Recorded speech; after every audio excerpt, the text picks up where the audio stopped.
the technology changing the aesthetic, and then the aesthetic is also influencing the technology on the other side. But you see that with a lot of quilting motifs. Welcome to Make and Decorate, a podcast for makers who love to sew, quilt, and decorate.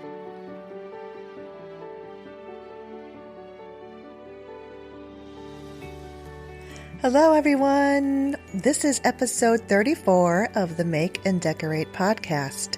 And if you are new to the podcast, welcome. Thank you for listening, and please be sure to subscribe because season 2 will be around the corner, and I have decided that it will start in October.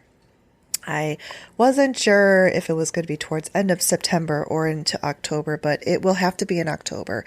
September is full of interior design jobs and projects that have deadlines, so I've got to really devote that month to those objectives. So yeah, here we are, middle of August. Summer is winding down, but we are still in the midst of the dog days of summer. And, you know, I was thinking about it because I kind of tend to use that phrase a lot. I know I've said it on here before, dog days of summer, but where does that phrase come from? Did you ever wonder that? Or maybe you already know, but I did not know. So I looked it up, and it goes all the way back to the ancient Roman times. And they called the hottest, most humid days of summer dog days. And I guess that name came about because they associated those days of summer with the star Sirius. And Sirius was known as the dog star. It's the brightest star in the constellation Canis Major, which means large dog. So there you go. That's what dog days of summer means and where it came from. I didn't even know. I thought it was a newer type of phrase, like maybe only been around for 100 years. But no, it's been around since ancient Roman days. So, but it explains it. It explains the whole like dog star constellation thing at that time of the year. And it has been hot here in Chicago for sure. I'm unlike a lot of people who love summer. I love fall. Autumn is my favorite season of the year. I know I probably have said this on the podcast before, and it won't be the last time you hear it from me, so sorry.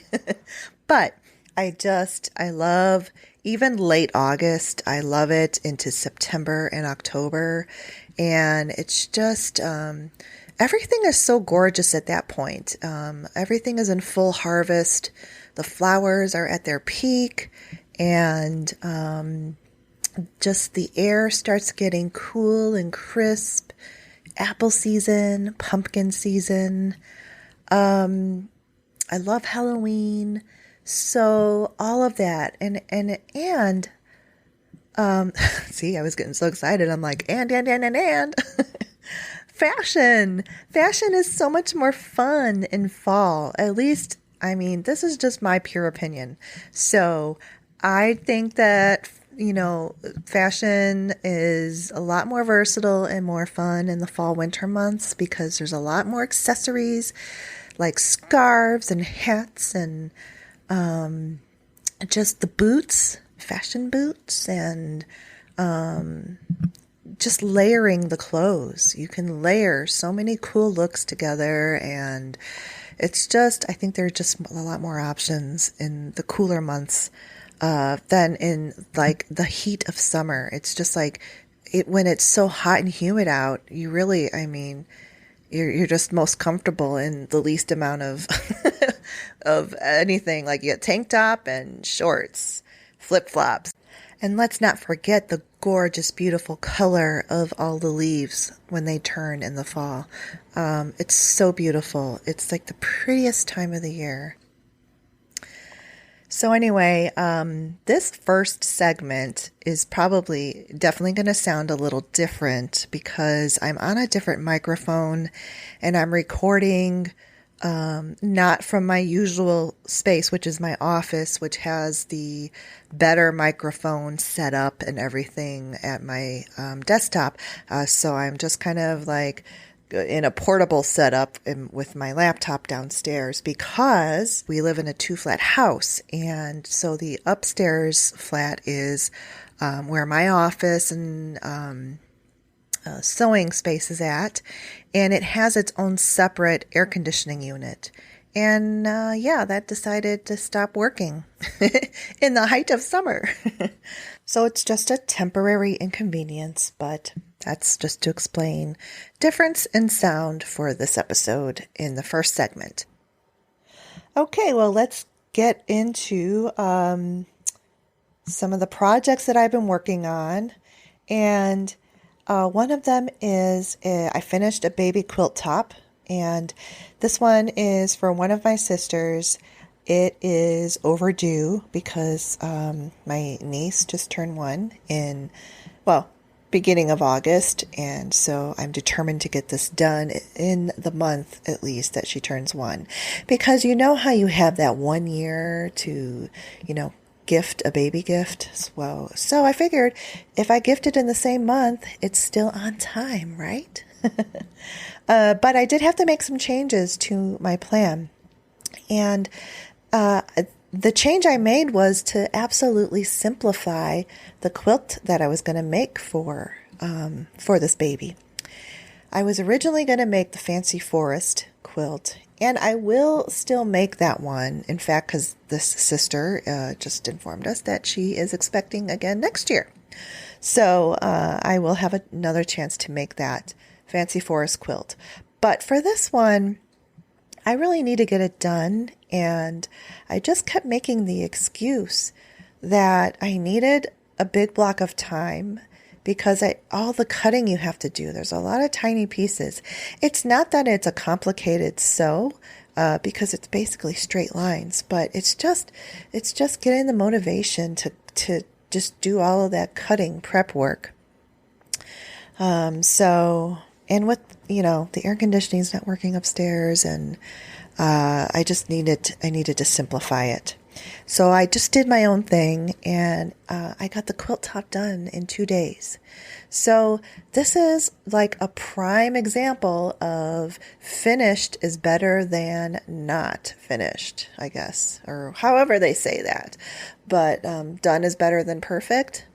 So I just did a 1-patch baby quilt, and I used my AccuQuilt Baby Go, and I have a die that is a 4 3/4 inch square, and there's 2 squares on this die, so you can cut like 12 squares per pass that you make on that machine. So it really made the cutting of these 1-patch squares fast. And so I wanted to also still make this very personalized and special for this baby. So what I did was I incorporated with the squares her initial. And I did a contrast fabric that on the front, this was the only place that I used this fabric, and I was able to fit in the rows where there was an initial C in the big portion of the center of the baby quilt. I'll have a picture in the show notes so you can see. But it actually turned out really well. I'm happy how it turned out. And now all I have to do is baste it and quilt it. And I will machine bind it, not hand bind it. I usually machine bind baby quilts anyway. So I mean, just by changing that, I was able to get it done, get this top done, and now I am on a roll and I can finish it. So even though I simplified it, it didn't take out any of the special nature of the quilt, and it's actually really cute. I used I had a fat quarter bundle, and the collection is called Catterday. So really cute colors, fuchsia, orange, yellow, purples, and it really made a cute 1-patch square baby top quilt. And the fabric that I used for the initial C is also the fabric that's going to be used on the backing. So I just think it's really cute. And that backing fabric is a really cute, it's like a fuchsia background with these white kind of modern flowers on it. It's a Joel Dewberry fabric. I love it. So it's going to be really cute when I finish it very soon. All right, and crochet hexie update. I have continued to work on the crochet hexies, and it's been going well. I've kind of figured out that I sort of average 3 per, like, I guess I call them sessions, but 3 per until I stop making them. And did a little bit of math on how long this was going to take me. So I think it's going to take about 3.5 months to, if I work on them on an average 5 days a week, and I only get 3 done per day. So I think that's not so bad for my first crochet Afghan in a long life. The last time I did a crochet Afghan was like 20 years ago. So it's fun. It's just a different type of skill, and I can do it in the downtime of the evening or take it with me. And it just requires just very little accoutrement, I guess. You just need your crochet hook, the yarn, and a small pair of scissors. That's it. So that's been really fun. I will keep you updated on the progress. So an update on the embroidery unit that I purchased a couple weeks ago. I still have not unboxed that thing. It it's just been like a little crazy busy here, and also with the air conditioning going out, I just haven't had a chance to just dive into that yet. But I will. I will have to, because in a couple of weeks I will be taking it with me to my Bernina mastery class on the embroidery unit. So I'm looking forward to that. But I have gotten, I just got some new threads in to use. I got this Robeson Anton multi sort of pack of spools, and they're really nice colors. So that's just not much has happened with that, but it will. Oh, and I think I'm going to do a review on this new roller case that I got, plus the embroidery module case, to transport my machine and embroidery unit to this class. You have to lug the big machine and the embroidery arm and everything, the hoops, to the class. So my old sewing machine case is too small for this machine. So I got, it's called Tutto, Tutto. And I'll let you guys know how it works. What I like about it is that it folds up when it's not in use to about 3.5 inches wide. So that's pretty cool for storage. And it just looks like it's designed really well for the use.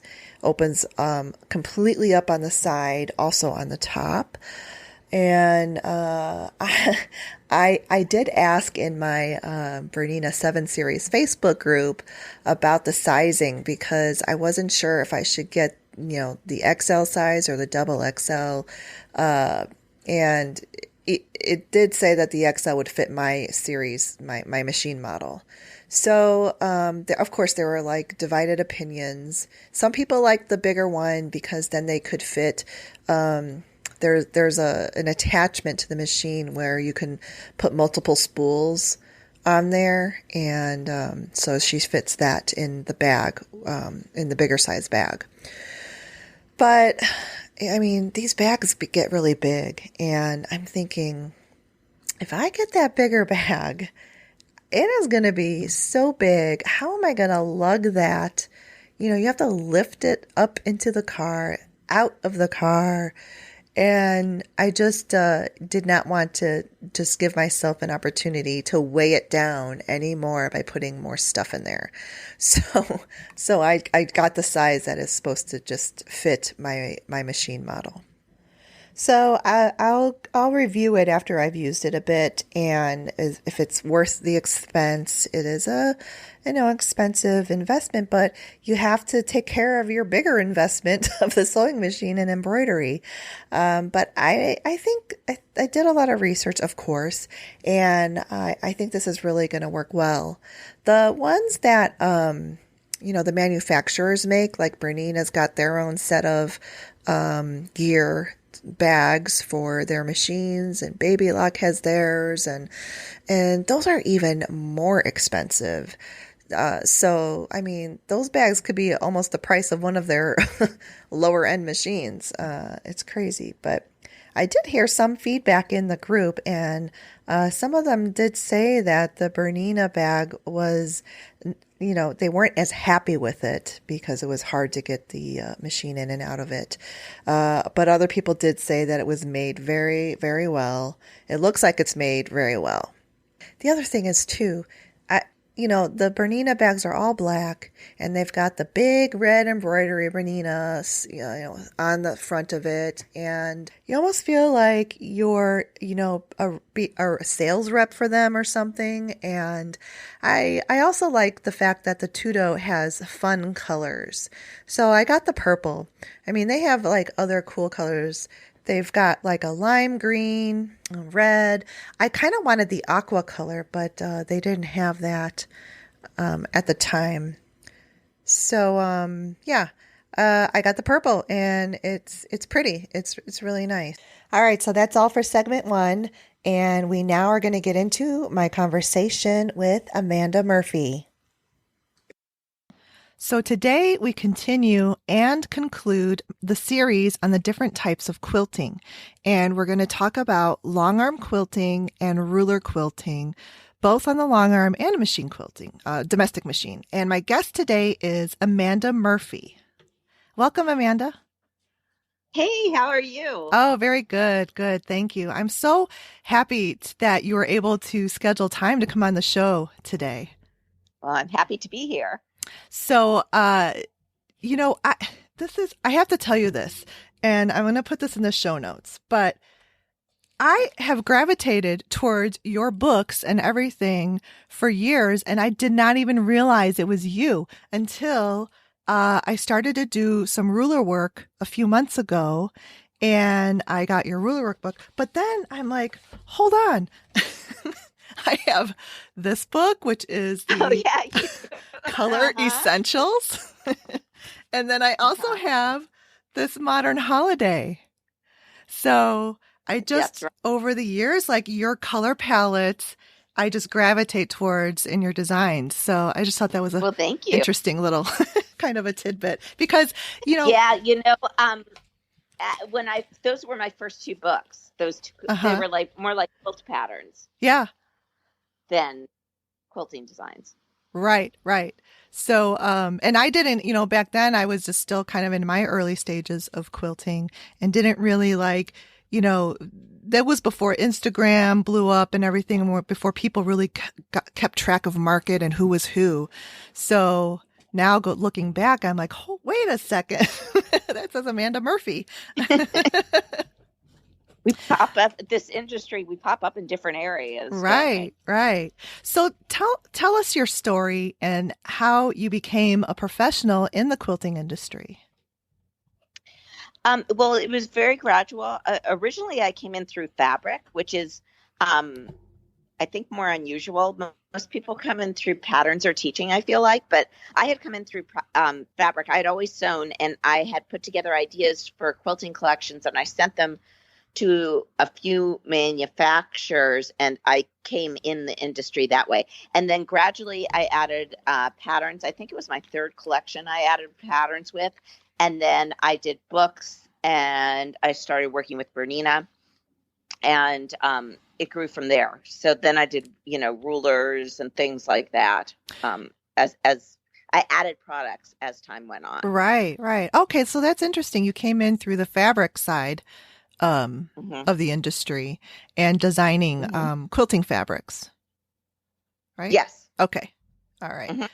Yes. So yeah, and then now I kind of know you as like the quilting long arm person or ambassador for Bernina, and you had a really great blog post. Maybe this was like in 2016, but I just found it this year when I really kind of like wanted to try out ruler quilting. And there was, and I used this. So I want to put this in my show notes and for the listeners, but you did this ruler work quilting ideas. And Yes, I did that. Yes. yeah, and it was really great. It was really good for me just coming out of not knowing a single thing about it. I have done some free motion quilting and machine quilting, and I wasn't sure if ruler quilting was, going to be harder or easier or what, but you have really good tutorials on this, and this is on the Bernina blog, so I'll put a link to that. And since Thank then, you. you've come out with, your books and everything. So let's just focus on long arm quilting to begin with. Mhm. Did before you started long arm quilting, did you first like start with machine quilting? Did you free motion quilt? Yes, I was originally a domestic quilter. Okay. So, and for a very long time. In fact, I I knew Bernina's machine was coming out, and I was waiting for it, and I was still doing all the work on my domestic, including some promotional work for them. And now I really look back and I value that, because when I teach, I can go from domestic to long arm and back, because it forced me to learn things about both techniques. And, I use it when I teach, because I teach a lot on domestics as well as on long arms. Okay, that's great. Yeah, and I actually have seen some, because you have a YouTube channel too, so I've watched some of those videos, and I did notice that sometimes you were on the machine and more recently on the long arm. So Well, it's easier to film yourself on a long arm. If you think about it, it's just because you have more hands free. So if you're by yourself, it is easier to get that set up. Oh, okay. All right. So how long ago did Bernina bring that machine out, and that you started long arm quilting? Oh gosh. I don't really remember. It's at least 5 years. Okay, that's why I was but wondering. It's like 5 years or yeah. I don't quote me on that one. okay. But it was around 5 years. But I mean, as I said, I had taught myself to free motion quilt Right. years before that. So initially, when I first got the long arm, I was more comfortable on a domestic. I had to reteach myself Okay. some aspects of that. A lot of it, where to go because you know the shapes, but it's still it feels a little different. Right, because you're moving the machine versus moving the fabric. So that's kind of like a mirror type of a thing, or an opposite. Right. Yeah. Right. Technique. Yeah. So I can go back and forth now pretty easily, but I remember when I first did it, I was like, okay, I have to really think this through. almost like being ambidextrous. Yeah. Well, it's a different way. It's a different way of moving. It's still very important to keep your shoulders relaxed in the same way it is on a domestic, because you can injure yourself if you don't. But so it's still important to keep loose. But now you're traveling down the machine, that the fabric is staying stationary, right? So you're still trying to stay loose and fluid and make smooth shapes, but you're not moving the fabric. So I like both. I enjoy both. Good. So, yeah, because I mean, for only doing long arm for 5 years, it must be your experience with the machine free motion quilting, because your designs are spectacular, and it's pretty impressive, and it's encouraging to the rest of us who maybe have gotten a long arm, because a lot of people are getting them now. Yeah, it's becoming much more universal now. I will say the Bernina Q24, which is what I stitch on, is very, very, very fluid. The way it moves on the frame, you look at it and you think it's a big machine, but it is extremely fluid. That being said, you also have to tell yourself, smooth is better than on the mark. If you think about the style of feathers 25 years ago, people pounced the feather and then they hand stitched the feather right on the line. I mean, this is pretty recently. And And the feather, that kind of, the feather wreath I'm talking about, where all the plumes are the same size, Right. that really is reflective of the way it's made, right? It's easy to get it right on the line if you're hand stitching. Mm-hmm. Well, now with the feathers we make now with the machine, getting on a line is not always the easiest thing. Right. So our feathers have really changed, and we're much more used to seeing amorphous or asymmetrical feathers because it's hard to make them symmetrical. Mm-hmm. What I'm trying to think of when I'm quilting is to stay fluid. I am much less concerned with whether I'm on the line all the time than whether I'm smooth. Because, from 5 feet away, you're more likely to see like little jerks than you are to see whether you're right on a line. Yeah, that's a good point. Because I think we are all stressed on like staying on, our drawn design pattern or something. And if it's a little off, but the line continues smoothly, then that appears better to your eye. Right. So so like a lot of times I'll buy fabrics, or I'll design fabrics that are that I feel like really inspire the quilting. And then I'll loosely follow the design. I don't get really tight. I'm just not a follow the line person anyway. Cool. I like hearing that. Yeah. And when you look at the books, even including when I look at my books, because, when books come out, it's a year after you wrote them. So you really don't remember anything you wrote. But when I'm looking at the drawings, I'm looking for inspiration. I'm not expecting to mimic that exact shape. With rulers, you can, because it's geometric. So you're staying on a ruler, but free motion's different. You're developing texture. So I'm looking for ideas, and I'm not wedded to a certain shape. I don't try to replicate things in that way. Very good. That's really interesting to hear. And it kind of takes the stress out of it too when you look at it. Yeah, that way. I mean, you definitely the minute you start stretching, that's where your shoulders start rising. And you also when people are stressed, they quilt like in their wrists. If you watch domestic machine now, but people will start like gripping with spider fingers, which is really, really bad for your body. You don't want to be that tight. So you have to like make bigger movements from your upper arms and keep the rest of your arm relatively stationary. You don't want to be, you know what I mean? Like you don't those little wrist muscles. Because if you think about writing, our wrists are really good at making little jerky movements. So our wrists are really good at making little jerky movements. It's it's not going to change if we quilt. Right. So you're much more likely to stay fluid if you are actually moving from your upper body. Okay. Right. And then I remember when I first started free motion quilting, I did do the shoulder thing like this. And then I held my breath like the entire time. And it was crazy. It was just like so stressful. So I've learned that. But even today, like I will still kind of get to a point where I feel, and I'm like, now I'm cognizant and I'm like, okay, relax the shoulders. But you have to learn that because otherwise you will injure yourself. You've also probably put in enough hours that it's more fun.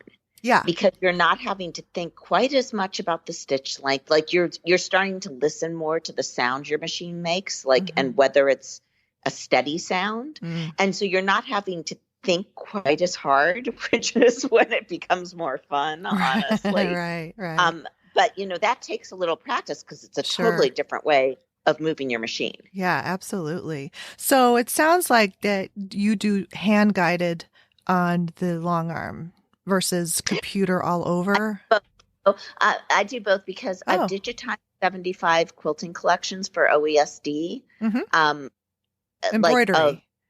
No. I do embroidery too, but like quilting collections. So like a pantograph with a border, with a corner, with a block, with a triangle. And I've digitized those for OESD. They're available for both Longarms and domestic embroidery machines. Okay. So I've done that. So I do that. And honestly, when you're on a deadline, sometimes you have to do that. But I love free motion still on my machine. I think if you ask me my favorite, it would be combining everything, combining ruler work with free motion with digitized designs, like for the Bernina 125th anniversary quilt. And we have another one coming up called Stardust, which is something very it's a similar idea where you use a lot of features. But I like combining the technology with the hand guided designs. Mm-hmm. Yeah, I agree. Because I combined, I didn't, when I was just starting to get used to the ruler quilt, I did your circle Hmm. concentric, like around it and made like this sort of a rose type of a pattern. And I just did that one type, like that one part was the ruler. And then, I went back to like the machine quilting part, Well, the of reason it. why that looks so good is it's a contrast of an organic shape with a very geometric shape, Mm-hmm. right? Mm-hmm. Anytime you have contrast, like straight lines next to curved lines, it's going to look better. You know, Right, right. that really the two kind of are married with each other. That's why in the books, like I went back to free motion this time because Hmm. I have that in ruler work book, the ruler work idea book, quilting idea book Mm-hmm. is really a compendium of all the things that I do with basic rulers. And so, to enhance that, you add something that's more organic and Right. less geometric, right? Yes, It's yes. all about contrast, modern versus traditional and geometric versus organic. Right, right. And it just makes for just a much more interesting quilting design. Yeah, and the other thing that I'd add to that is, I mean, because you can tell in my work, I love the technology. Hmm. I'm a quilting geek, but the one thing I'd say is these machines have so just beautiful stitches. And when you do an embroidery on a machine, it's flawless, or you do a Hmm. quilt design on a machine, it's flawless. And that's great, but that doesn't mean your free motion should be like that. Right. Your free motion, when you combine it with digitized designs, adds personality, and you can do things the computer can't do, like fill in weird shapes. And, Hmm. so Right. you shouldn't feel just because you have an embroidery machine that does beautiful embroideries that your free motion has to be perfect, because it doesn't. And actually, your free motion is going to be worth more money in 100 years Oh. than any digitized design. Even though I love digitized designs and I Hmm. and I find them. Yeah, good point. And I just feel too that anything that you do by hand, like the hand guided or the free motion, is just you know it's not perfect, and you can tell that it was done Well, like we don't it, look at Amish quilts and say, "Look at those stitches; they're not as right. good as."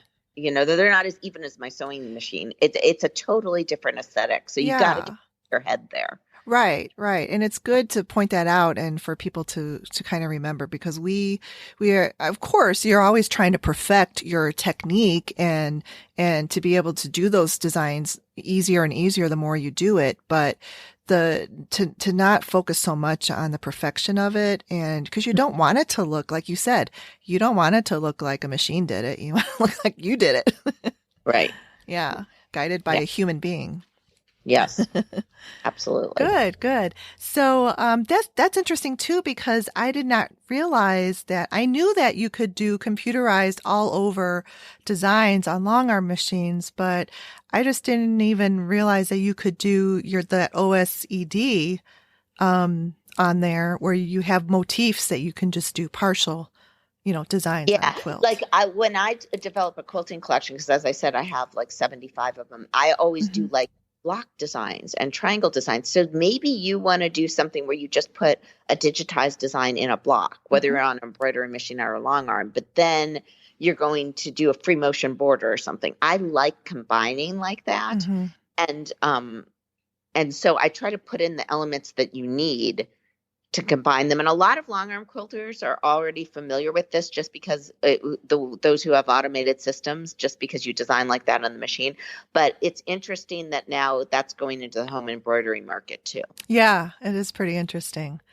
It's crazy that what the machine embroidery, that's a whole nother world. Right, right. So all right, so let's talk about well, you kind of already gave your advice on how to transition from machine to long arm.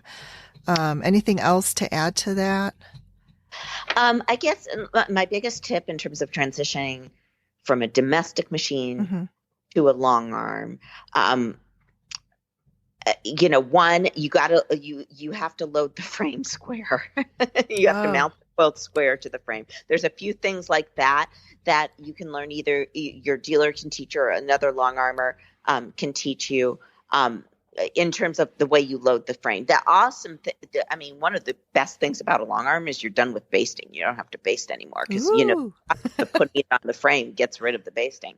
Nice. But I think it's to do, to put on some quilts that you're not as wedded to, like Mm-hmm. ones you have not spent 5 years piecing, right? Mm-hmm.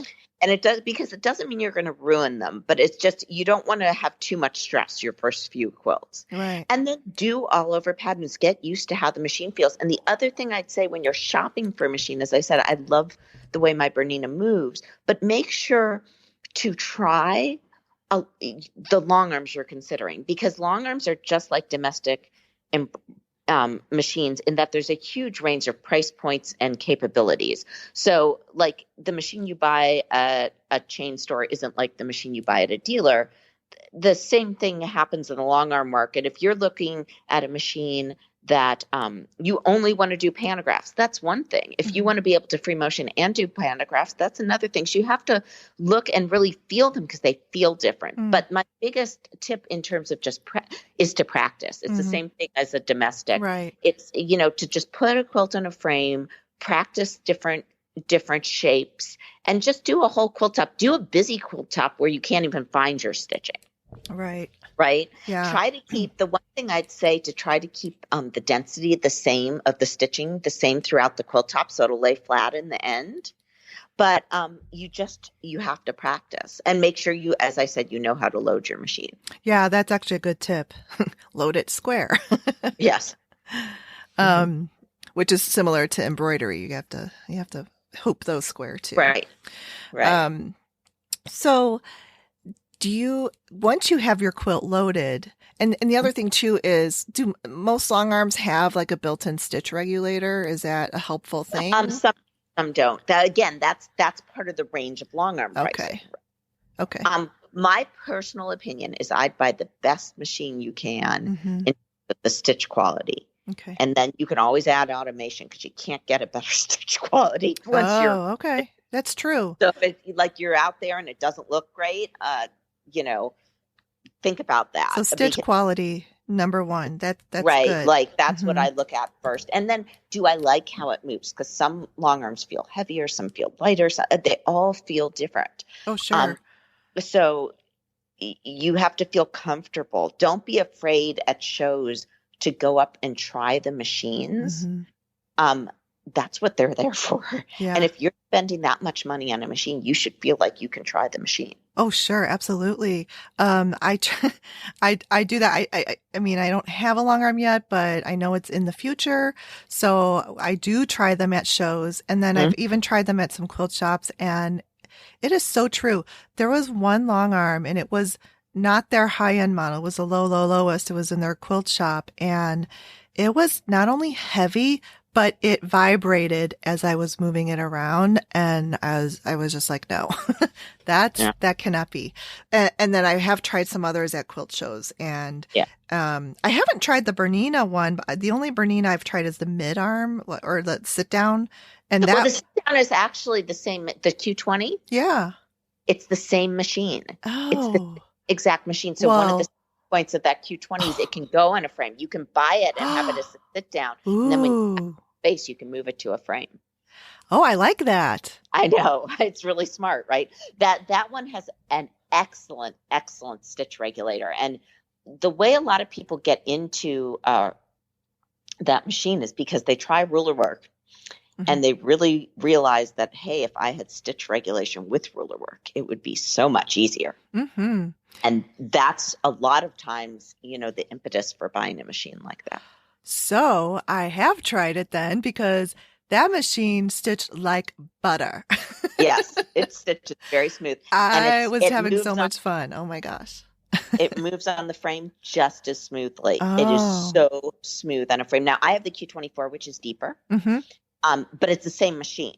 So the Q20, the interface changes a little bit, whether it's on the sit down version or if it's mounted on a frame, because you Mm-hmm. either have buttons on your handles or you're using your foot pedal. Mm. But either way, it's a very smooth machine. But that's why I Okay. always do tell people, don't feel bad for going and trying at a show. Don't be embarrassed and think, well, I'm a newbie, so um, I'm afraid to go up and Yeah.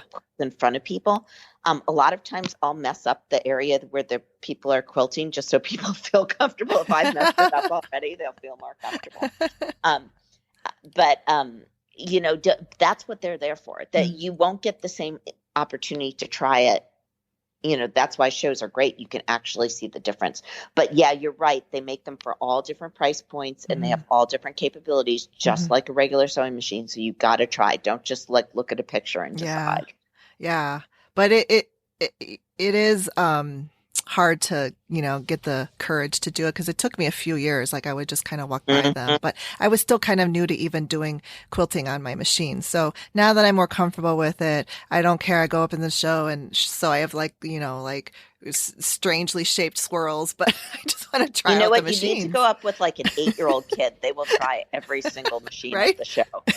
Yeah, just go with them. They will have Hmm. absolutely. I don't know why we get that fear built into us, I but we do. know, I know. But Well, and the other kids are fascinating. Yeah, yes, because they have no fear. right. They just want to have fun and they think it's cool. And the other thing is too at these shows, the vendors put in like the most gorgeous thread on a solid background. So like I remember the one had this rainbow thread and it was real thick and you could see, I mean, it made your designs look amazing no matter what. So Yeah, we do that, don't we? you do. Yeah. I was Yeah. pretty impressed with myself at the one, but on the other one, I'm like, oh my gosh, don't show anybody Yeah. that. So Yeah. very good. This is great information on the long arm. And then some people say that they prefer different batting versus a domestic machine and a long arm. What is your preferred type of batting? I'll tell you what battings I use. I don't vary it between a domestic machine and a long arm. Some people may get their batting in rolls for a long arm. So that's, Mm-hmm. maybe they buy a whole roll and they keep it underneath. But I mount a different batting each time. But again, I don't quilt for other people, right? Hmm. So I don't have a quilting business per se in that Right. in that way. Okay. I live in North Carolina and it's hot. Yeah. And so we don't really need quilts. I have way more quilts than I ever really could use. But so I like natural bats. So I tend to use a lot of cotton bamboo actually by Mm-hmm. Eversewn, Mm-hmm. which is made by Brewer, which is owned by Bernina. Mm-hmm. So I use a lot of Eversewn cotton bamboo. The other one that I like is Quilter's Dream has the Quilter's Dream Orient, which is a combination of different. It has some silk, it has some cotton, it has like the loft of a wool, but it's more even than a wool. Ooh, that sounds interesting. So it gives that look. Well, Yeah. usually wool, it's a natural fiber and it gives a puffiness to a quilt. Mm-hmm. But you would put it on top of a cotton for it to be more stable. And this has that. So I do like that one too. I would say the main thing is I would buy batting from a quilt shop. Don't go cheap on your batting. Buy it from your quilt shop and don't go cheap because you've put all this time into the quilt top and all this money into good fabrics and threads. You don't want to go with a really inexpensive bat that Mm-hmm. doesn't hold together well. Yeah. Or have you ever seen an antique quilt that's bearding? Yes. Yeah, so that's what can happen. Well, and it's actually happened to me too. Like when my very first quilt that I even quilted, and I didn't know what was happening. I'm like, what? What are all these like little cotton pieces coming out? Yeah. But yeah. Yeah. So, good. I didn't even know that Eversewn had batting. So Yeah. that's good. Like their cotton bamboo a lot. The other thing I would say, I don't usually use a bat with a polyester component. That's just, I live in North Carolina. It's hot. However, if I was going to do like an art quilt or a quilt from hanging, having a little polyester in it is not a bad idea because it stabilizes the cotton. And you know how like our polyester bottles don't deteriorate over time. Mm-hmm. Well, guess what? Your quilt top's not going to, it's not going to. If you're doing a quilt just for hanging, Mm-hmm. I would consider some polyester in the bat. Oh, cool. That's interesting. Yeah, because so many long armors prefer this poly cotton mix. And I had always had just used natural battings before I had something long armed. And the reason why they like it is because it shows off their quilting. It's a little lofty. puffier, Yeah. and it doesn't keep folds quite as much as just cotton on its own. Uh-huh. But it doesn't breathe, so you got as much. So you have to think about what you're using the quilt for. I think Quilter's Dream makes an 80-20 bat that's polyester cotton that's is pretty nice. But you have to think about what your quilt's for. I certainly wouldn't want a bed quilt with a 100% polyester batting. Right. No. That's true. You really do need to look at what is this quilt going to be used for. And if you want it for comfort and warmth, then the cotton or bamboo or that one, I kind of like that Quilter's Dream. What did you say it was called? Orient. It's called Quilter's Dream. Silk, Orient. wool. Now, and I'm trying to remember what the other components are. You could look it up online. I'll look it up and I'll put it on the show notes. It is a more expensive bat, but for those type of show quilts, it is very, very nice. Oh, all right. I love learning new stuff. This is great. And then let's move on to thread. So I think you're an Aurifil kind of like a partner, ambassador, or they call it, I went to your website and they call it like a Aurifilosopher or something. That's a new thing where you're educated on their thread enough so you could go out into stores and talk about it. Oh, gotcha. Okay. So that's the new term. And you use that for your domestic and long arm? Yes, I use that for everything. I use it for everything. I use the 28 weight for applique. I use the 50 weight to piece and to quilt, and I also use the 40 weight to quilt. Great. 28 weight to, you said applique? Applique? Yeah. Oh, good.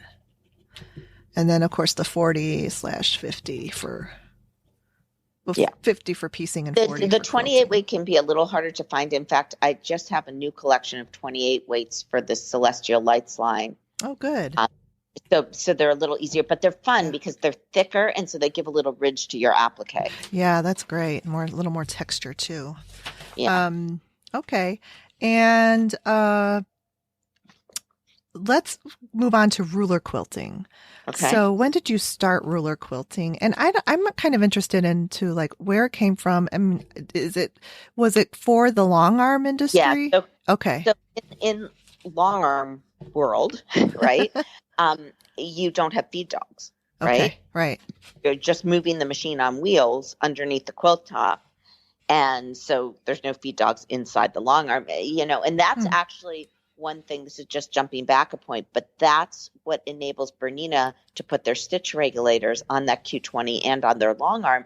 There's no feed dogs in those machines. So they can put the stitch regulators under there, put two of them under there, and that's why the machine stitches as beautifully as it does. Okay. Because the stitch regulators are reading from the bottom rather than from the top, like on a domestic right. Bernina, right? Okay.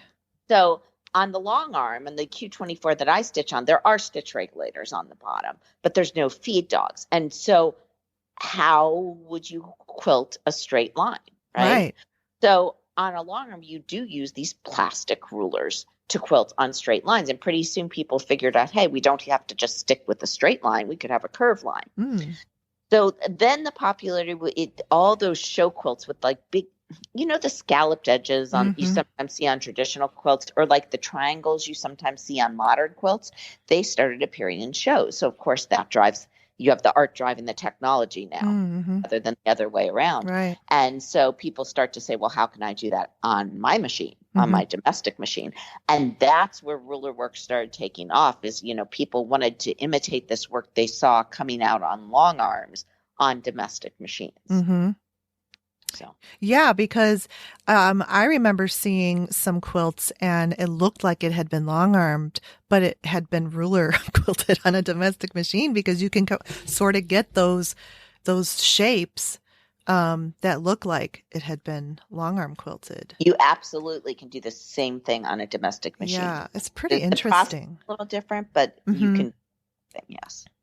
So, okay, so it came about really for the long arms because they didn't have feed dogs. Right. And then, it kind of like spread to the domestic market. So, and I just really kind of knew about it over the last couple of years. And I've Yeah. known that it's been around, but I wasn't ready to try it until this year. And I'm really glad I did because it really wasn't as hard as you think it is. No, in some ways it's easier than free motion because your Uh-huh. direction's determined by the ruler, Right. right? Mm-hmm. Um, so it takes, you still have to stitch regulate on a domestic, right? Mm-hmm. Just like you would with free motion. But once you get one or the other in terms of like regulating your stitches and knowing how to do that, you can take it and turn it to the other technique, right? Mm-hmm. So a lot of people who feel more confident with ruler work than free motion and think I'm just going to do ruler work. One day they decide that they want to fill every other square of a grid with some texture, Mm-hmm. right? What gets them into free motion. Like they want to fill the background behind scallops with loops or Mm-hmm. something. And they just pick something really simple. But of course, that elevates the ruler work because it Sure. makes one area puffy and the other area more matted down. And so the two kind of work together. But almost everyone gets to the point where they feel a little more courageous. They know what their machine should sound like because they've been doing ruler work. And maybe they just do stipples for 6 months. But, they'll try something. I actually think stipples are harder than some other designs. So, Mm-hmm. but because there's no corners on stipples to know where to stop. Hmm. But, they'll try just a little bit. A lot of times the easiest thing for people, especially people over like 25, which are loops because it's related to cursive handwriting. Mm-hmm. But they'll try just a little thing and they'll feel more comfortable with it. And you'd be amazed, like once you have that stitch regulation down, Mm-hmm. you feel more comfortable branching off and trying new designs. Yeah. I mean, I pretty much like came out of the gate with this, and watching your videos was super helpful. And I got this book, and your book on ruler work quilting idea book is pretty amazing. And I love the size. It's like 6 by 9. It's like a real kind of like a handbook guide that it's not a huge book that you have to lug around. So it can move around with you by your machine and stuff. But also, because I'm a very visual learner, so I don't always learn from books. I get inspiration from books, but I use this book a lot. And Good. you have like really step by step from your first stitches to your second ones to how that design is made. And then there's different variations on that design. And there are like, I don't know, to me, it looks like there's like hundreds of stitches in like ruler work designs in here. Or designs. They're So based of general shapes, but yeah. the way those books are written, they're illustrated. They're not really written. I go back and do the captions after I've done all the illustrations. Ah, So yeah. that's how I build them. And you have the illustrations of the ruler work with the filled in free motion. Mm-hmm. I love that. You're right. It just works hand in hand because that's like one of the first things I did was I did some ruler work shapes, and then I went in and did pebbles, and those aren't that hard to do, and the little swirls. So, and it just elevates the look of your quilt so much. So, I really am enjoying ruler work. I mean, I'm really a novice beginner at it, but I was pretty impressed of what I could do. Yeah, a little bit of practice. With ruler work, you just have to remember you have to on a domestic machine. Mm-hmm. So this is not a Longarm. On a Right. domestic, you have to stop and especially with curved rulers like circles, etc. You have to probably stop and start more than you think you do. Mm-hmm. If you try, like you're going around just the outside of a circle, for instance, and say it's a 4-inch circle, and you're going around the outside, you're probably going to have a better result if you reposition your hands 4 times than if you just reposition your hands 2 times. Mm. And that's because if you're doing it just 2 times, you're holding kind of on the edge of the ruler, and Mm-hmm. the ruler is going to start sliding because you don't really have the Yes. adequate grip, because you need to be holding your fabric and your ruler at the same time, Yes. right? Yeah, I kind of So realized that. like a couple fingers on the fabric, a couple fingers on the ruler on both hands. Uh-huh. And so to really be, and you're almost, it's hard to tell you without a visual, but it's like you're down on the fabric. Your weight is relaxed kind of over your quilt. You're not gripping again in your wrists, right? Okay. The tension is not in your wrist. You're really letting you're using your arm weight Okay. to kind of grasp it so that you're not overtaxing your muscles. And then you have a couple fingers on the ruler, a couple fingers on the fabric.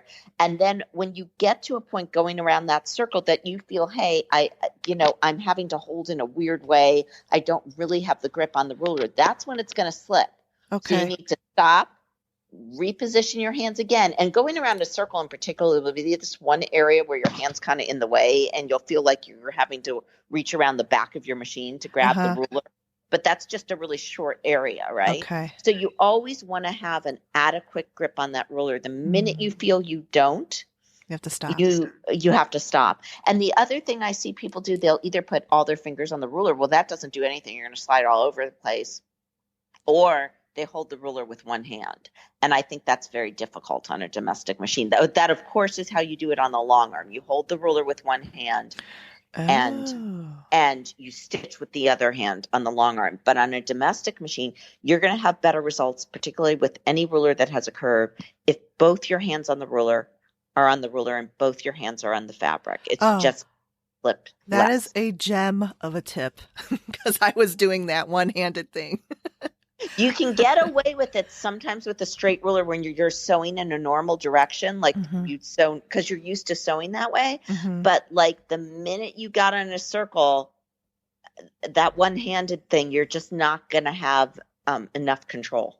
No, and I didn't. And I was just like, man, I'm going to have to practice a lot or I don't know how to really, get this. But that makes sense to have your fingers on the ruler and the quilt on both hands. And the other Both. thing I was wondering too is, I was kind of like messing around with this one of like a straight line of like, do I put this on the back of the foot or in the front of the foot or on, You have to be able to put it on all areas of the okay. foot.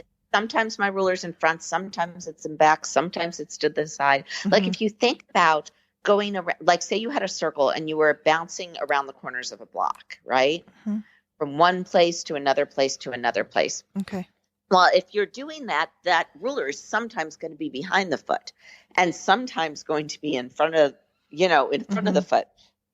The only way it wouldn't be doing that is if you were rotating your fabric, and you don't want to do that. Oh, no. Okay. So, All right. because that's defeating the purpose of ruler work. Because remember, with ruler work, we don't have to rotate our fabric. Right. Right. Oh, this is wonderful. This is really great. And the other thing too that I realized, because I've got the Bernina ruler set, and I did have to put some grips underneath of Yes. it because it just didn't have it and it slid around too much. So I think the grippy type rulers it made a huge difference once I did that. Yes. And that my rulers for brewer, the good measure rulers, have a non-skid surface on the back. Oh, great. So you don't need tape. But yes, if you have a ruler with a regular surface, you definitely need tape. So let's talk about your rulers because you've got did you just recently have a new collection come out of rulers? Yeah. Eight sets were in the original collections, and now they're not shipping yet, but in the next few weeks I have a ribbon candy and an oval set coming out. The ovals are a lot like my circles, so they have a lot of markings on them. Oh, good. And there's a ruler panel in my Celestial Lights collection for Benartex that uses the oval rulers. Oh, I saw that. You did a YouTube video, I think, on it. Really pretty. Thank you. oval, and would you say ribbon? Those are the new ones. Yeah. Good. Okay. So on my rulers, I should say one thing, because I still get emails about this. If you look on my rulers and you had a circle ruler and it said 4 inches around the outside, Mm-hmm. that is not the measurement of the ruler itself. That's the measure of the stitch circle you make as you go around the ruler. Okay. So I get people who email me and are like trying to tell me in the nicest possible way the rulers are the wrong size, but they're not the wrong size. That's referring to the stitch measurement. Okay. Right. Yeah. Going so like around. the finished stitch. Right. Dimension is what the size denotes the size of the ruler that's you say it is. Mm-hmm. Yeah. And on the Bernina round rulers are like there's a set of concentric ones, and I noticed that you could quilt inside the circle of the template or on the outside, so that changes the size of what it is too. Right. Yeah. Okay. So yeah, I mean there's a whole world of this with the ruler quilting, and it's kind of fun. I really do enjoy it. Let me add to this before you have to make sure if you want to do ruler quilting on a domestic machine, absolutely have to know what type of ruler foot you have and what thickness of ruler you need. Oh yes.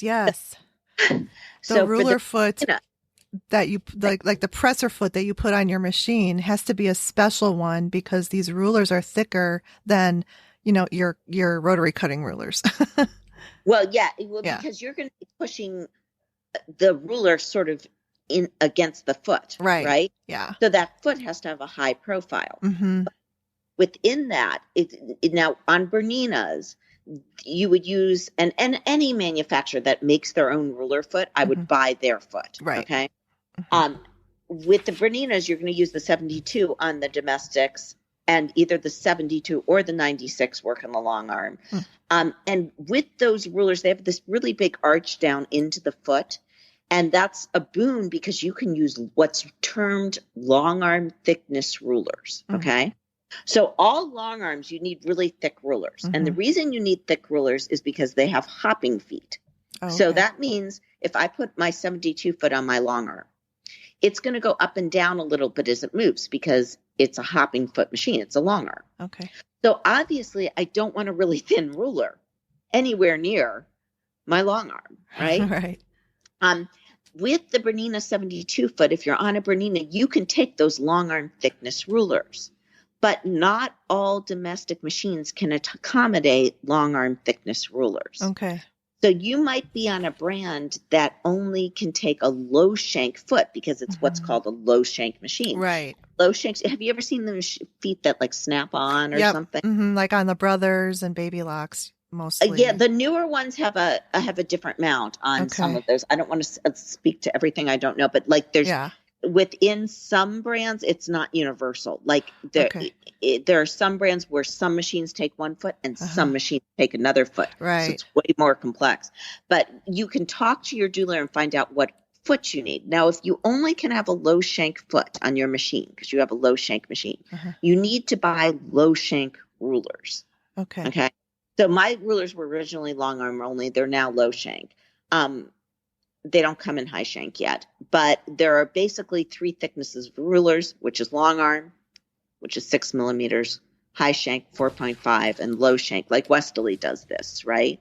So, and you just need to make sure, because they're not going to ask you if you're at a show, what machine do you have? And what you need to make sure you know what ruler thickness to buy. When I teach, I see people who have bought tons of rulers all in the wrong thickness for their machine, and rulers tend to be expensive. Yes. So you just got to be an informed consumer and know. And if you don't know, like contact your dealer and ask them, say, they may need more than just the brand, because they might have discrepancies within. Again, for people with Berninas with 72 feet, I would buy the long arm thickness. That way, if you ever want a Q20 or a long arm, you can use rulers. Okay. Right?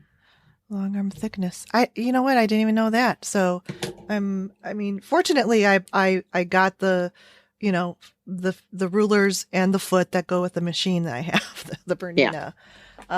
But Did you say your rulers are not that thick? They're for low shank? No. Oh. My rulers originally came out as long arm thickness. They are all Oh. available as long arm thickness. They have recently also come out as low shank thickness. Oh, okay, good. That's Okay. just this year. Before that, they were Oh, long great. arm. Okay, But great. you can check with your dealer if you're unsure about that. Just make sure you know what you're doing. I always buy the thickest I can for the machine I'm using, just on the off chance if I ever bought a Q20 or a long arm that I still use them. There are situations where people would have to have two sets of rulers, like maybe they have a machine with a low shank and they have a long arm and they want to be able to quilt on both.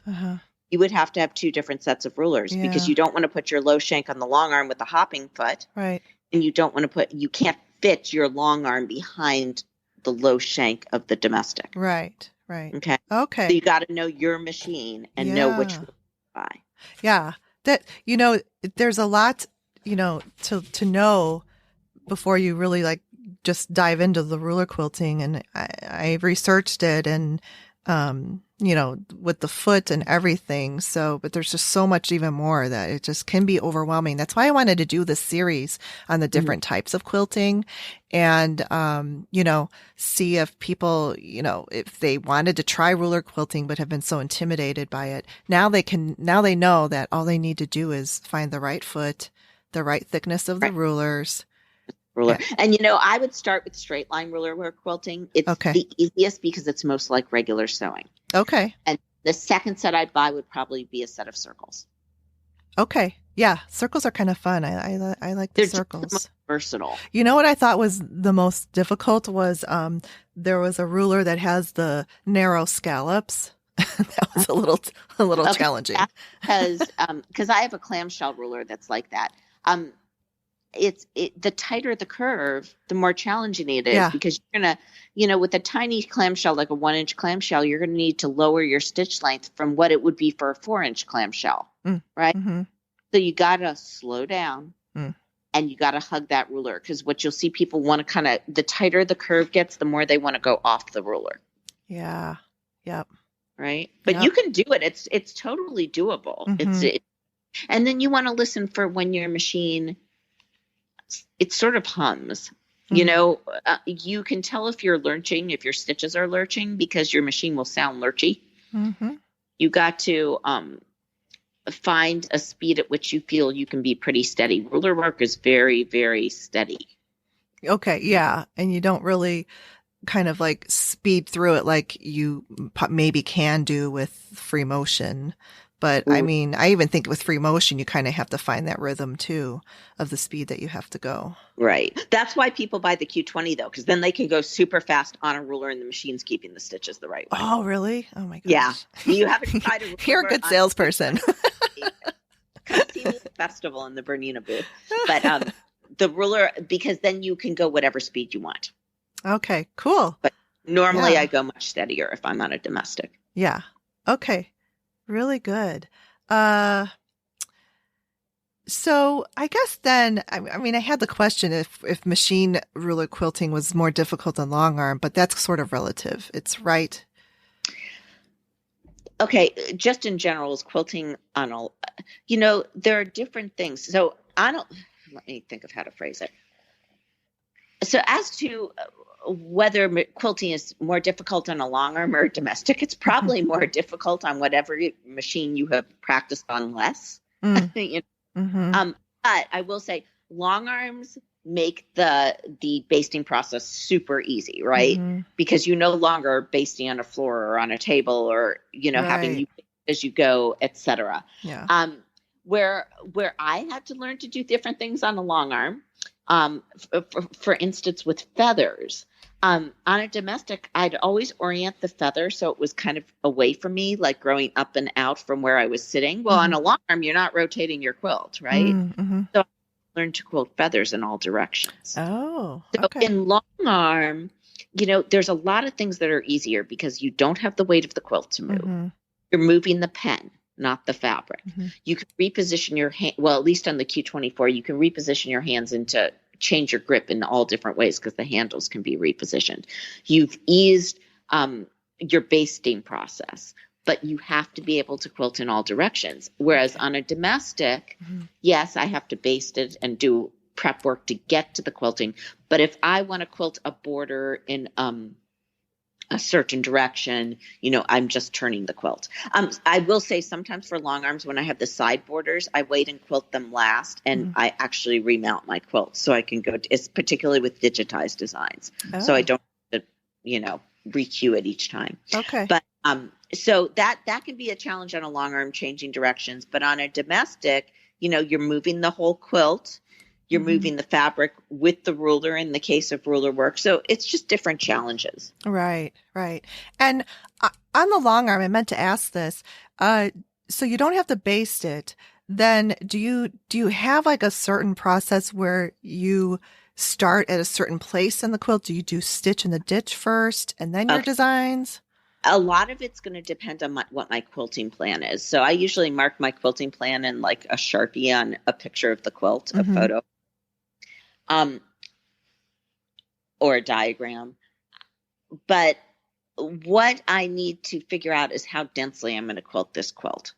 So if it's just a pantograph, and by that I mean just like an overall design, computerized or otherwise, I am not going to stitch in the ditch. I'm just going to run the whole thing straight down the quilt top to Okay. bottom. You always have to start at the top in the long arm. You can't start further down. Oh, all right. Like on a domestic, you could start, like say you had a medallion quilt, you could start in the center square and then do the next Yeah. square out, the next square out. You can't do that on a long arm. Because leaving that much excess fabric at the top would cause all these folds, right? Oh, okay. So you got to quilt going down. Mm-hmm. Now, if I'm doing that medium design or pantograph, I'm going to quilt the whole thing as I move down. But if I'm going to do the Bernina 125th anniversary quilt, which has a lot of quilting in it, I am not going to just do the whole thing as I go. Instead, I'm going to quilt kind of the bones of the quilt, the minimal quilting as I work down.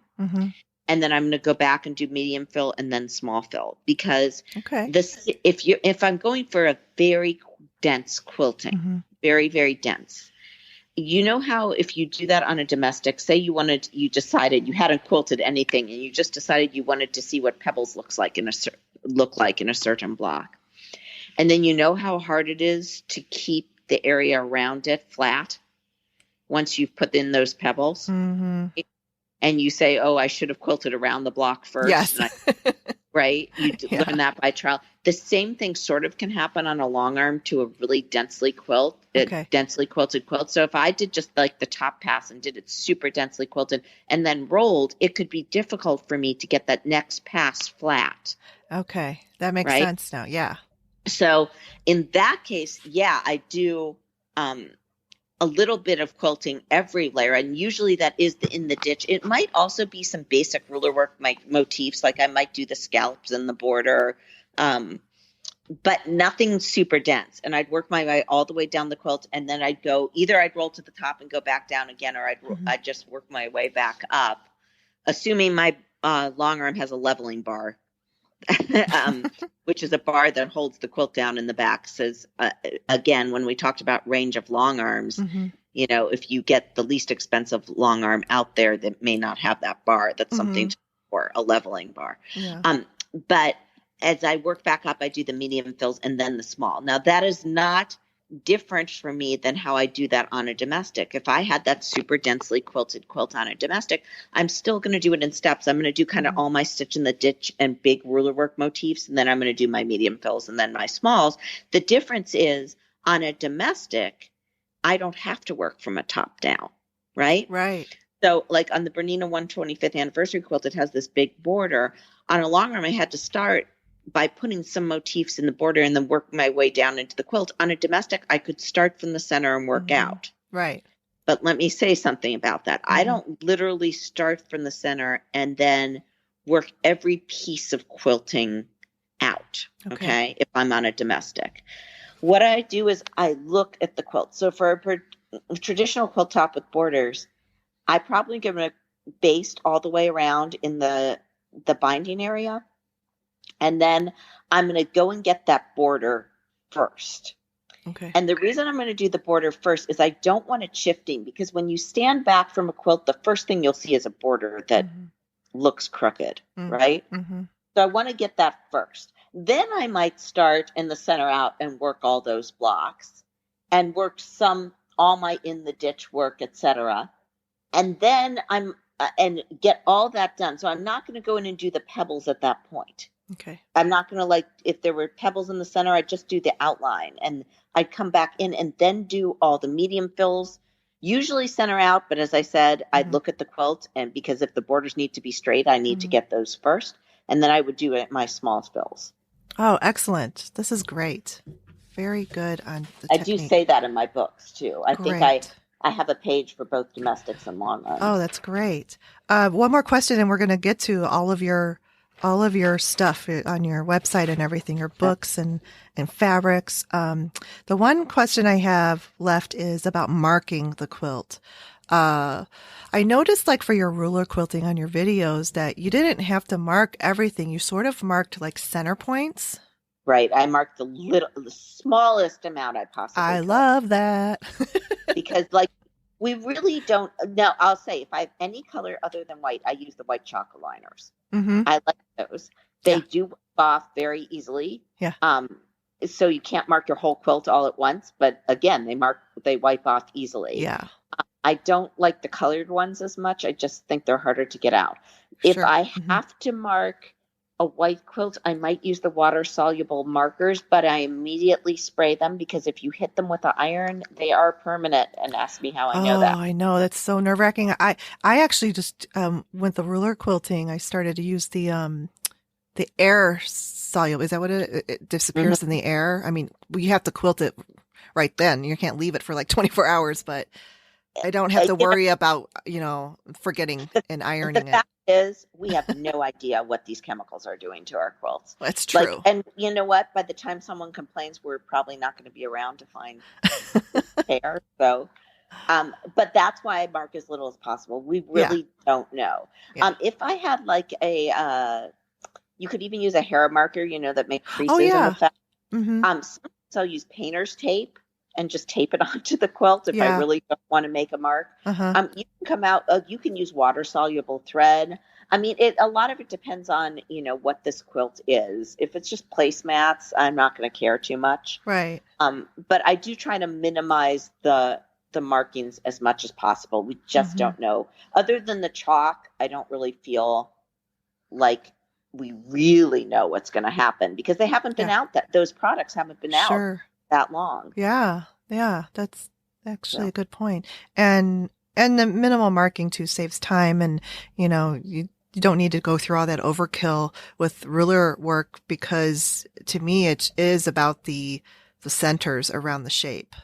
well, and for me, I like the way I design the marking on my rulers. I design them to minimize the marking on the quilt top. Mm-hmm. So, like on my rulers, when you're doing a wavy line with a circle, you don't actually have to mark the quilt top, other than doing a horizontal. You don't have to mark points every 3 inches or Oh, 4 inches, that's great. because there's lines Yeah. on the rulers. So I'm always thinking about how can I minimize the marking on the quilt Mm-hmm. top. Oh, good. Very good.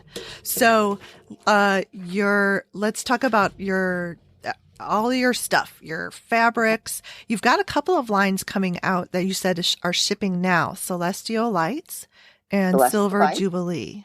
So Jubilee was originally developed, the golden version was developed for Bernina's 125th anniversary. Uh-huh. And silver is just another coloration of that. And that was so funny. I didn't know that purple was a thing. I'm not really a purple person. Oh, really?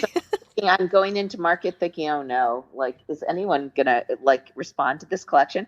And within 5 minutes, people were taking pictures in front of the quilt in a matching outfit.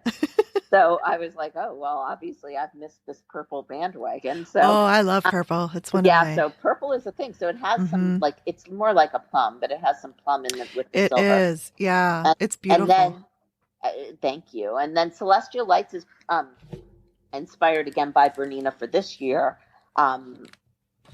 It is shipping first to Bernina dealers, and then will be available more widely.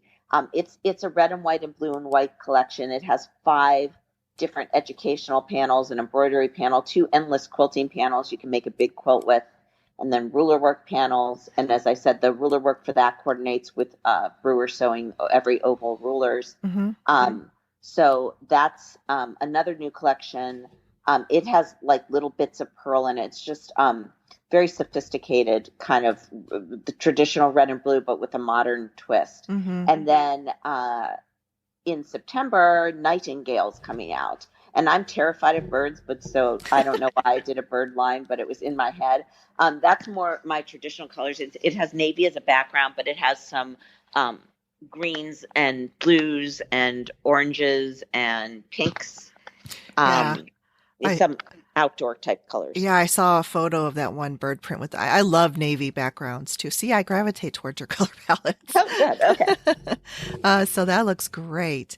And in the Silver Jubilee, are there star designs on the fabric, or did you make that from embroidering the fabric onto the quilt top? I'm trying to think what print The blue one. The blue. Oh, Celestial. Celestial. That's Celestial. So there's a quilt called Stardust where there's both. So I forgot to say that. Celestial Lights has an embroidery collection that's a Bernina exclusive. And for that embroidery collection, when you're drawing, that's basically a blue or white or red and white collection. So it's like a one-tone collection, right? So you need to be very sure you have darks and lights and every color or every tone in between. Mm-hmm. But with a collection like that, it's really going to rely on the details. So we decided to do in the embroidery, I have layers and layers of black work in different colors of threads or different tones of threads. And I think you might be thinking of the Stardust quilt. Mm-hmm. That has fussy cut stars from fabrics, but it also has embroidered stars from the Celestial Lights collection. We're actually going to be doing that as a quilt along when we all sew. Oh, cool. In fall, starting in September. Yeah.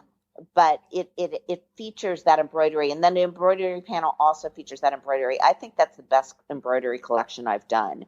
That's really nice. And because thought I got confused myself because I'm like, oh, that's really nice fussy cutting, fabric for that. And then I looked again and I'm like, wait, that looks like embroidery. So. Right. It's embroidery and then it's like it's both.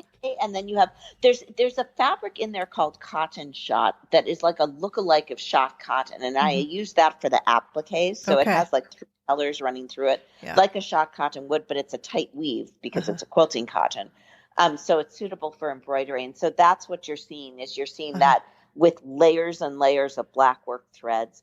The other thing I like about that collection is it's not necessarily too feminine. Right. It could go either way because there's a lot of star embroideries and, things you could use. I can't wait to see people do that in different colors too. Because of course we did the red and the blue. Yeah. But I'm sure people will try different things with it. Mm-hmm. Yeah, absolutely. So those are your fabrics. And I think on your website, it said that you have your background is in graphic design. So, yeah, because, your designs are really layered, like you said, and just you think about how it's being used. Yes, which I is definitely nice. do when I'm designing fabric. My background's actually industrial design. So that's where work comes in. But okay. But then I never actually worked in industrial design. I worked in graphics. Oh, I see. Okay. All right. So that's what I did before this. Oh, but, nice. It's good because I learned all those skills you need for making patterns. Yes. Yeah. Yeah, definitely. And your books, there's a section on your website, so I will put a link to that. You have a brand new book out called Organic Free Motion Quilting Idea Book. And it's kind of like the same, right? It's going to be a 6x9, like your ruler book.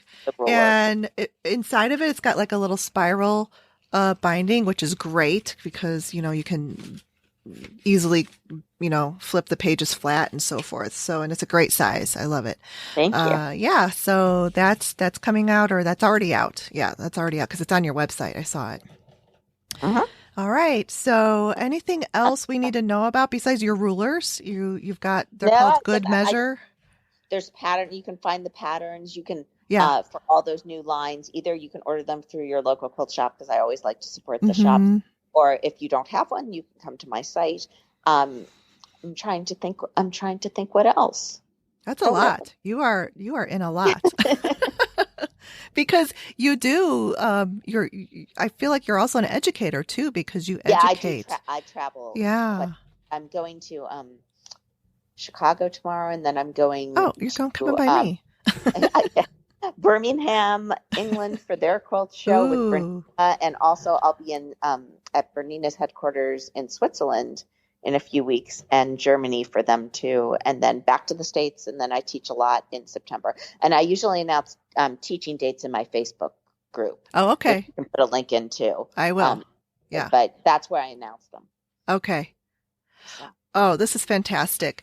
Amanda, thank you so much for coming on and sharing so much, knowledge and just giving us a background so that if people are afraid to try it or maybe they've had some struggles, I think that this will really help them to kind of get over those humps and, be able to try new things.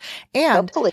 Yeah. And I looked at that, ruler panel that you have on the Celestial collection, the fabric.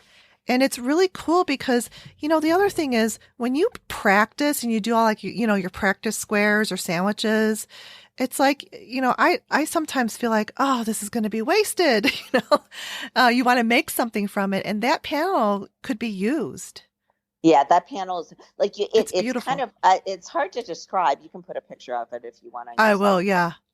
It has like different sections of it where so it's like everything you can do with oval rulers on a panel, but because it has different sections of it, you could cut it up and make bags or whatever home deck items you wanted. Yes, yeah, that's great. I love that. So I'll put a picture of that, the photo of the ruler panel. And it uses the oval rulers. That should be shipping in the next couple of weeks. I know they're packaging. Okay. Well, by the time this gets posted, they will probably be shipping. Okay. Great. Thank you. Thank you so much. I really appreciated talking with you. And hopefully we'll have you back again and maybe we'll talk about embroidery or whatever else is going on. Good. Yeah. Have a good day. All right, you too. Thanks. All right, we completed the series on the different types of quilting. This has been wonderful. A big thank you to all my guests and all the information that they shared on each technique that we covered. You can find links to Amanda's books, videos, fabrics, rulers on the show notes at stephaniesochadesign.com. And don't forget to subscribe to the newsletter. I will be sending out a newsletter in between now and the second season, giving you updates. As always, thank you so much for listening. Have a wonderful rest of the summer. I will talk to you in the fall. Bye.